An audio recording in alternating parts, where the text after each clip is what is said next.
जब भगवान शिव भी व्याकुल हो उठे मोहिनी को पाने को। भगवान शिव और विष्णु के इस पुत्र के बारे में आप नहीं जानते होंगे। नमस्कार दोस्तों, मैं आरती गुप्ता, आपका मेरे चैनल में स्वागत है। फ्रेंड्स, मेरे वीडियो को अंत तक देखें, लाइक एंड सब्सक्राइब जरूर करें और मेरे चैनल में इसी तरह बने रहें। चलिए फ्रेंड्स, अब हम अपना स्टोरी स्टार्ट करते हैं। भगवान शिव और भगवान विष्णु के पुत्र का नाम था अयप्पा। आप सोच रहे होंगे कि दोनों के पुत्र कैसे संभव है।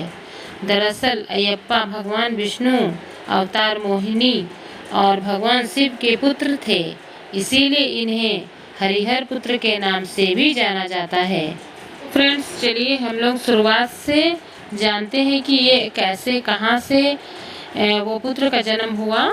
तो चलिए स्टार्ट करते हैं। समुद्र मंथन से निकला अमृत कलश दैत्य एक दूसरे के हाथों से छीन रहे थे। इसी बीच एक मनोरम स्त्री उनके बीच में चली आई। सभी उस मनोरम स्त्री के सौंदर्य को देख हठात मोहित हो गए। वे सभी आपस का झगड़ा भूलकर उन मनोरम स्त्री के पास दौड़ कर गए। दैत्यों ने देवी से पूछा, तुम कौन हो, कहाँ से आई हो? सुंदरी, तुम क्या करना चाहती हो? देवी को देखकर दैत्यों के बीच खलबली मच गई। दैत्य कहने लगे, अब तक देवता, दैत्य, सिद्ध, गंधर्व, चाणक्य और लोकपालों ने तुम्हें स्पर्श तक नहीं किया होगा। अवश्य ही विधाता ने तुम्हें संपूर्ण इंद्रियों एवं मन को तृप्त करने के लिए भेजा होगा। सुंदरी, तुम हमारा झगड़ा मिटा दो। तुम न्याय के अनुसार निष्पक्ष भाव से इस अमृत को बांट दो, जिससे हम लोगों में अधिक झगड़ा न हो। वास्तव में श्री हरि विष्णु योग माया शक्ति से युक्त हो मोहिनी अवतार धारण किए हुए दैत्यों के पास गए थे। योग माया शक्ति के प्रभाव से तीनों लोक में ऐसा कोई नहीं है जिसके वश में नहीं किया जा सकता है। यही योग माया शक्ति आदि शक्ति है। दैत्यों की प्रार्थना पर तीनों लोकों को मोहित करने में समर्थ मोहिनी देवी ने दैत्यों से हंसकर कहा, मैं माया हूँ तथा आप महर्षि कश्यप के संतान हैं। मुझे न्याय का भार क्यों दे रहे हैं?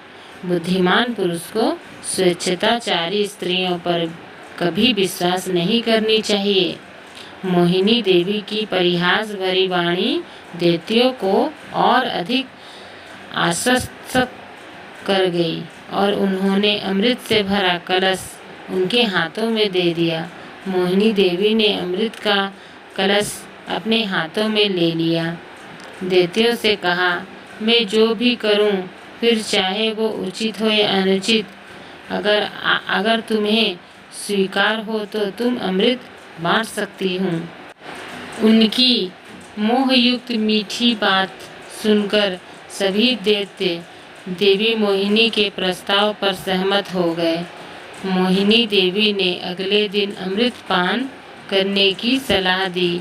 मोहिनी देवी के आदेश अनुसार अगले दिन समस्त दैत्य स्नान कर अमृत पान करने हेतु पंक्ति में बैठे। देवता भी वहां आकर बैठ गए। मोहिनी देवी अमृत का कलश हाथ में लेकर आई।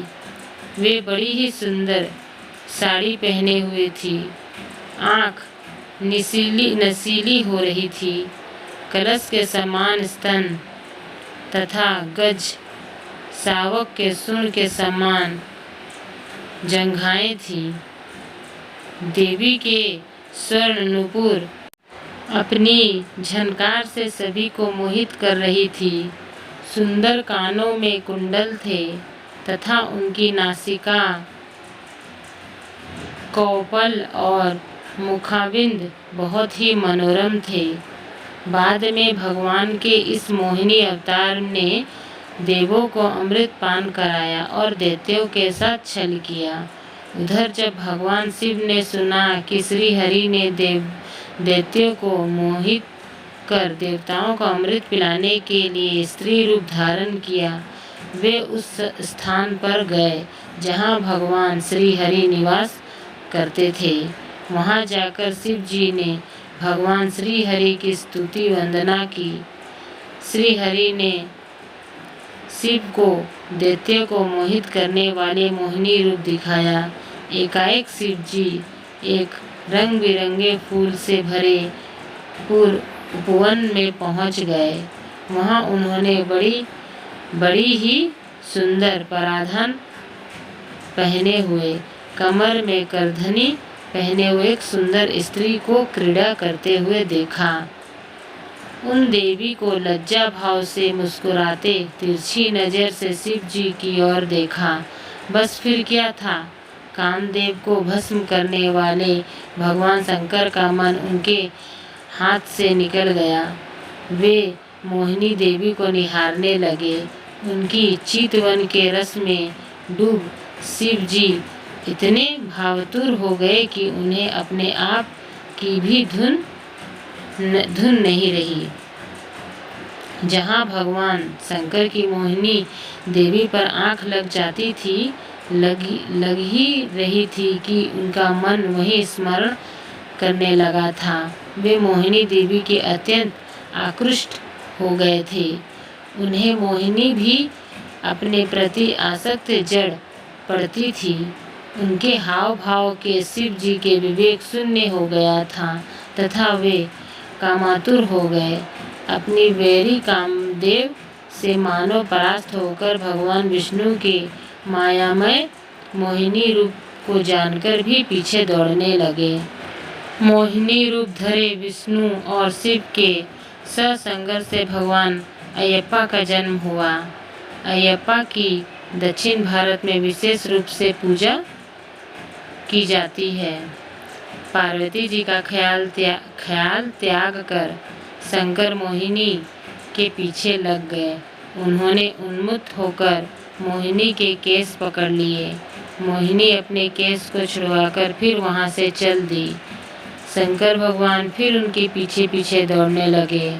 उस समय पृथ्वी पर जहाँ जहाँ भगवान शंकर का वीर्य गिरा, वहाँ वहाँ शिवलिंग का क्षेत्र एवं सुवर्ण की खानें हो गई।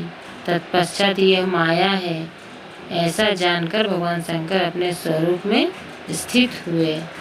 फ्रेंड्स, अब हमारा वीडियो होता है अंत। आप लोगों को वीडियो कैसा लगा लाइक एंड कमेंट करके ज़रूर बताएं। मेरे चैनल में इसी तरह बने रहें। फिर हम लोग मिलते हैं नेक्स्ट वीडियो में। Thank you, bye bye.